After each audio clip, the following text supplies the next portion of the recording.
ఈ వీడియో చూసే ముందు ఒక లైక్ కొట్టి జై శ్రీరామ్ అని కామెంట్ చేయండి. గుడిలో దేవుని ముందు ఉన్న గంటకు ఎంతో ప్రత్యేకత ఉంది. ముఖ్యంగా హిందువులు దేవాలయాలకు వెళ్ళినప్పుడు అక్కడ ఉన్న గంటను కొట్టకుండా దేవుడి దర్శించుకుని రారు. హిందువులు దేవాలయం ఉన్న గంటను మాత్రం తప్పకుండా ముట్టుకోవాలట. అయితే అసలు గంటను ఎందుకు కొడతారని చాలామందికి సందేహం వస్తుంటుంది. గుడిలో గంటలను ఉంచడానికి ప్రత్యేకమైన కారణాలు ఉన్నాయి. దేవుడిని స్మరించి గంటను మోగిస్తే మనం కోరుకున్న కోరికలు సాక్షాత్తు దేవుని ముందుకు చేరతాయని నమ్మకం. దేవాలయానికి వెళ్ళగానే ముందుగా మీ కాళ్ళు చేతులను శుభ్రం చేసుకుని మొదటిగా ధ్వజస్తంభాన్ని దర్శించుకోవాలి. ధ్వజస్తంభం చుట్టూ 3 ప్రదక్షిణలు చేయాలి. మనం ప్రదక్షిణలు చేసే సమయంలో తప్ప మిగతా సమయాలలో దేవాలయంలో ఉండేటువంటి ధ్వజస్తంభం నీడను మన మీద పడకుండా చూసుకోవాలి.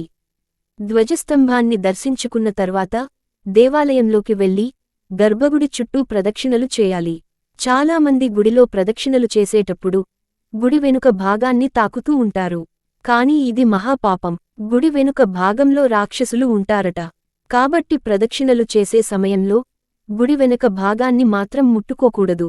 ఇలా ప్రదక్షిణ పూర్తయిన తర్వాత గర్భగుడిలో ఉన్న దేవుడిని దర్శించుకుని కళ్ళు మూసుకుని దేవుడికి నమస్కారం చేస్తూ దేవుడి పేరుని 3 సార్లు జపించుకోవాలి. తర్వాత గుడిలో ఉన్న గంటను మీ కుడి చేత్తో 3 సార్లు కొట్టాలి. ఇలా గంటను కొట్టే సమయంలో మీ మనసులో ఉన్న కోరికను దేవునికి చెప్తూ గంటను మోగించాలి. ఇలా చేస్తే మీరు అనుకున్న కోరికలు ఖచ్చితంగా దేవుని పాదాల వద్దకు చేరుతాయట.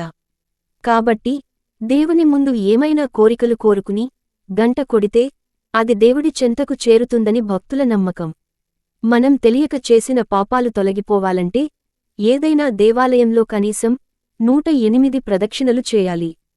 ప్రదక్షిణలు చేసేటప్పుడు ఓంకారం జపిస్తూ ప్రదక్షిణలు చేస్తే కోరుకున్న కోరికలు నెరవేరుతాయని ఆధ్యాత్మిక పండితులు చెబుతున్నారు. గుడిలో ఉన్న దేవుడిని దర్శించుకునే ముందు ప్రతి ఒక్కరూ గంట కొట్టడం జరుగుతుంది. అయితే గంట కొట్టే సమయంలో ఖచ్చితంగా 3 సార్లు కొట్టాలని చెబుతారు. కాని అలా ఎందుకు చెబుతారన్న సంగతి మాత్రం చాలా మందికి తెలియదు. అయితే గంట కొట్టడం గురించి పురాణాల్లో ఓ శ్లోకం దాగి ఉంది. ఆ శ్లోకం ఏంటంటే, ఏకతాడే మరణం చేయవా, ద్వితాడే వ్యాధి పీడనం సుఖమా పనోతి. ఈ శ్లోకం భావం చూసినట్లయితే దేవుని ముందు ఉన్న గంటను ఒకసారి మాత్రమే కొడితే అది మరణానికి సంకేతమట. 2 సార్లు గంట కొట్టి ఊరుకుంటే అది అనారోగ్య సమస్యలను కలిగిస్తుంది. ఇక ముచ్చటగా 3 సార్లు గంట కొట్టడం వల్ల మన శరీరానికి అలాగే మనసుకు సుఖం కలుగుతుందని, మీ జీవితంలో ఏ కష్టాలు లేకుండా సుఖసంతోషాలతో సిరిసంపదలతో జీవిస్తారని అర్థం. కాబట్టి ఆలయాల్లో ఉన్న గంటను ఖచ్చితంగా 3 సార్లు కొట్టాలని పండితులు చెబుతుంటారు. గుడిలో ఉన్న గంటను సకల దేవతల స్వరూపంగా భావిస్తారు. గుడిలో ఉన్న గంటకు మాత్రమే కాదు, ఇంట్లో మన పూజ గదిలో ఉన్న గంటకు కూడా చాలా శక్తి ఉంటుంది. భగవంతుడికి హారతి ఇచ్చినప్పుడు, నైవేద్యం పెట్టినప్పుడు, ముఖ్యమైన పూజలు చేసినప్పుడు గంటను కొడతారు. ఇంట్లో పూజ చేసేటప్పుడు హారతి సమయంలో ముక్కోటి దేవతలందరూ మన ఇంట్లోకి వస్తారట. మన ఇంటికి వచ్చిన దేవతలను సంతోషింపచేయడానికే గంట కొడతారు. అయితే ఇంట్లో ఉన్న గంటను కొట్టేటప్పుడు మాత్రం ఒక చిన్న మంత్రాన్ని చదివి దేవునికి గంట మోగిస్తే మీరు చేసిన పూజకి 1000 రెట్ల పుణ్య ఫలితాన్ని పొందవచ్చు. మరి ఆ మంత్రం ఏమిటంటే, ఆగమార్ధంతు దేవానాం గమనార్ధంతు రక్షసాం కురుఘంటా రవం తత్ర దేవతాహ్వాన లాంఛనం. ఈ మంత్రాన్ని చెబుతూ గంటను మ్రోగిస్తే కోటి జన్మల పుణ్యం లభిస్తుంది. అలాగే మీరు చేసిన పూజలకు ఖచ్చితంగా పుణ్యఫలితాన్ని పొందుతారు. చాలామంది గుడిలో దర్శనమైన తర్వాత గుడిలో కూర్చోకుండా వచ్చేస్తారు. కాని అలా చేయకూడదు. గుడిలో కనీసం 2 నిమిషాలన్నా తప్పనిసరిగా కూర్చుని రావాలి. గుడి నుంచి ఇంటికి వచ్చిన వెంటనే స్నానం చేయకూడదని పండితులు చెబుతున్నారు. ఎందుకంటే ఆలయంలోకి ప్రవేశించగానే మన శరీరంలోకి పాజిటివ్ ఎనర్జీ చేరుతుంది. కాబట్టి ఇంటికి వచ్చిన వెంటనే స్నానం చేస్తే ఆ పాజిటివ్ ఎనర్జీ తొలగిపోతుంది. పుణ్యం కూడా మీకు పూర్తిగా లభించదట. దేవాలయంలో దర్శనమయ్యాక శతగోపనం తప్పక తీసుకోవాలి. శతగోపనం పైన విష్ణు పాదాలు ఉంటాయి. పూజారి శతగోపనం పెట్టేటప్పుడు తలవంచి మనసులో మీ కోరికను కోరుకోవాలి.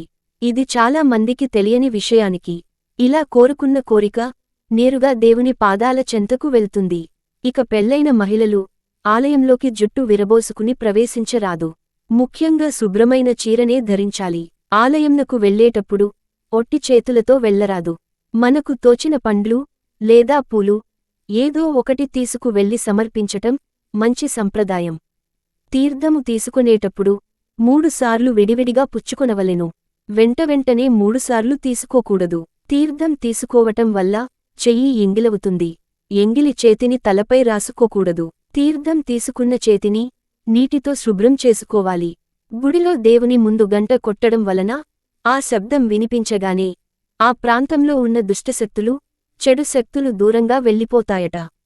దీనివల్ల మీ దగ్గర ఉన్న నెగటివ్ ఎనర్జీ తొలగిపోయి పాజిటివ్ ఎనర్జీ పెరుగుతుంది.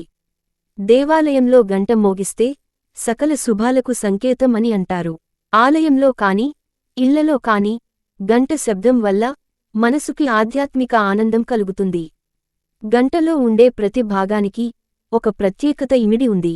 గంట నాలుకలో సరస్వతీదేవి కొలువై ఉంటుందని, గంట ముఖభాగంలో బ్రహ్మదేవుడు, పొట్ట భాగంలో రుద్రుడు, కొనభాగంలో వాసుకి, పిడిభాగం గరుడ, చక్ర, హనుమ, నందిమూర్తులతో ఉంటుందని పురాణాలు చెబుతున్నాయి.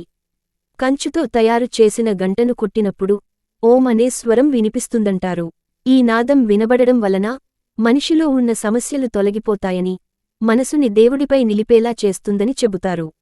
ఈ వీడియో మీకు నచ్చితే లైక్ చేసి సబ్స్క్రైబ్ చేయండి.